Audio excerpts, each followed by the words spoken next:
Mind games या emotional manipulation अक्सर हमारे सामने छुपी होती है, लेकिन हम समझ नहीं पाते। ये कभी फिक्र या हमदर्दी के पर्दे में आती है, कभी नरमी या मंतक के रूप में। मेरे एक कोलीग का यही अंदाज था। वो कभी ऊंची आवाज नहीं करता था, कभी बराह रास्त बेइज्जती नहीं करता था, लेकिन हर बात के बाद कुछ अजीब सा एहसास छोड़ जाता था। ना खुलेआम बदतमीजी, ना ही वाज़ेह इल्जाम, बस ऐसा लहजा और अल्फाज जो मुझे अपनी ही ज़ात पर शक में डाल देते, या मुझे ऐसे माजरत खा बना देते जैसे मैंने कोई गलती कर दी हो, हालांकि मैंने नहीं की होती। यही असल में माइंड गेम्स हैं। दरअसल जो लोग नफसियाती खेल के माहिर होते हैं, वो शतरंज के खिलाड़ियों की तरह चालें चलते हैं, लेकिन सीधी नहीं। और सबसे मुश्किल बात यह है कि उनके कई जुमले आम से लगते हैं, जब तक आप गौर ना करें कि असल में हो क्या रहा है। तो आइए उन 7 बातों को समझते हैं कि जब कोई शख्स बार बार ये कहे तो वो सिर्फ बात नहीं कर रहा होता, बल्कि आपका माइंड कंट्रोल करने की कोशिश कर रहा होता है। Number 1, I was just joking, you are too sensitive. ये जुमला अक्सर हद पार करने के बाद बोला जाता है।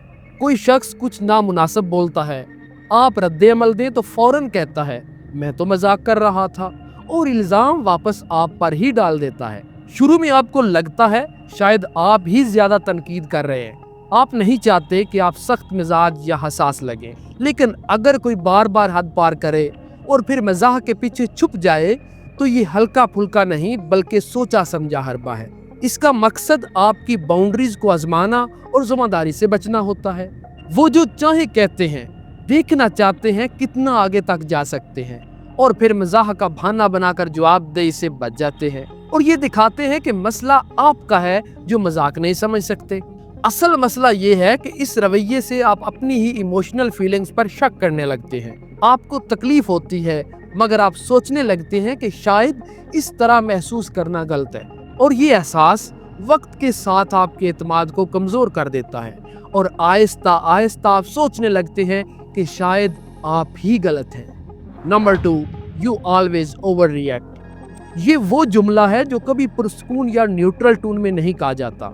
ये जुमला ज्यादातर उस वक्त बोला जाता है जब आप कोई हकीकी एहसास शेयर कर रहे होते हैं और तवज्जो के बजाय आपको रद्द कर दिया जाता है। इसके जरिए आपके जज्बात को छोटा और गैर अहम बनाया जाता है, ताकि दूसरा शख्स अपनी हरकत का जायजा ही ना ले। और जब एक बार आप पर ओवर रिएक्ट करने का लेबल लग जाए, तो दूसरा शख्स अब ये सोचने की ज़हमत नहीं करता कि उसके रवैये का आपके रद्द अमल से कोई ताल्लुक था या नहीं। आप अपने जज्बात को दबाने की कोशिश करते हैं ताकि आप पर ओवर रिएक्ट करने का लेबल ना लगे। हमेशा अपने ज़हन में ये सवाल रखें कि ओवर रिएक्ट करने का फैसला कौन करेगा, आप खुद या कोई दूसरा शख्स। Number 3, if you really cared about me you would. अगर तुम वाकई मुझसे मोहब्बत करते हो तो।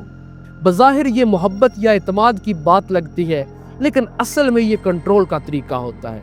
ये एक तरह की जज्बाती ब्लैकमेलिंग है।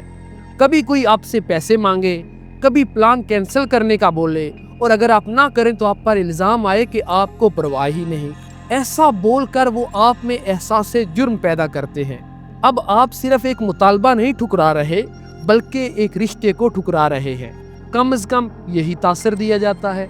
ना कहना मुश्किल हो जाता है, हत्ता कि उन चीज़ों पर भी जो आपको वाकई ही गलत लगती हैं, क्योंकि आप किसी छुपे हुए वफादारी के इम्तिहान में नाकाम नहीं होना चाहते। इसका इमोशनल इम्पैक्ट बहुत हकीकी है। आप खुद को हद से ज़्यादा बाउंड कर लेते हैं ताकि साबित कर सके कि आप परवाह करते हैं। याद रखें, हकीकी मोहब्बत में शर्तें नहीं रखी जाती। Number 4, everyone else agrees with me. सब लोग मेरी बात से मुत्तफिक हैं सिवाय तुम्हारे। ये जुमला सुनने में आम लगता है, मगर अंदर से खतरनाक है। अक्सर इन सब लोगों के नाम ही नहीं लिए जाते।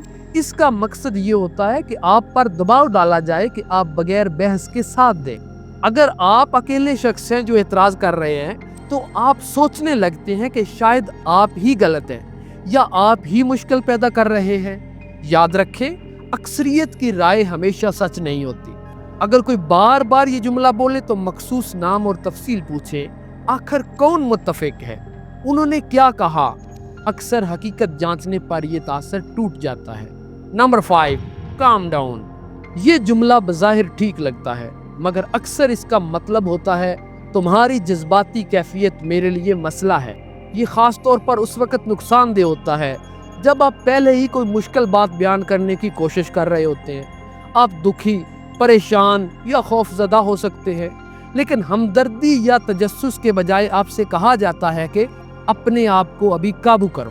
یہ آپ کی اصل تکلیف کو نظر انداز کر کے آپ پر الزام ڈال دیتا ہے کہ آپ ہی زیادہ ایموشنل ہیں۔ یہ سبٹل پاور پلے ہے جس سے دوسرا شخص سمجھدار اور آپ غیر معقول لگنے لگتے ہیں، چاہے مسئلہ اس کے رویے سے شروع ہوا ہو۔ Number 6، You are remembering it wrong۔ یہ جملہ گیس لائٹنگ کی کلاسک مثال ہے۔ ہم سب کبھی کبھار چیزیں غلط یاد رکھتے ہیں، یادداشت کبھی کامل نہیں ہوتی۔ جب کوئی مسلسل یہ اصرار کرے کہ آپ کا واقعہ یاد رکھنے کا انداز غلط ہے، چاہے آپ اپنی یادداشت میں پر اعتماد ہوں، تو یہ آپ کو اپنے ذہن پر شک کرنے پر مجبور کرتا ہے، اور یہی مقصد بھی ہوتا ہے۔ ایک بار اختلاف ٹھیک ہے، مگر بار بار آپ کی یادداشت اور تجربے کو جھٹلایا جائے تو یہ مائنڈ گیم ہے۔ وقت کے ساتھ آپ جھگڑے سے بچنے کے لیے دوسرے شخص کے بیان پر انحصار کرنا شروع کر سکتے ہیں۔ آپ یہ سوچنے لگتے ہیں کہ آپ نے جو محسوس کیا، سنا یا دیکھا وہ درست تھا یا نہیں، حتیٰ کہ آپ ان چیزوں پر بھی معذرت کرنے لگتے ہیں جو آپ نے کی ہی نہیں ہوتی۔ Number 7، I guess I'm just the villain here۔ یہ جملہ سب سے آخری حربہ ہوتا ہے۔ یہ شخص ایک دم خود کو شکار بنا کر آپ کو ایسا جرم میں ڈال دیتا ہے۔ آپ بس کچھ سچ کہنے لگے تھے، مگر اب آپ اس کی دلجوئی کرنے لگتے ہیں اور اپنی اصل بات بھول جاتے ہیں۔ بظاہر یہ ایک کمزوری یا نرمی لگتی ہے، لیکن حقیقت میں یہ ایک پرفارمیٹو سیلف بلیم ہے جو جذباتی طاقت کو برقرار رکھتا ہے۔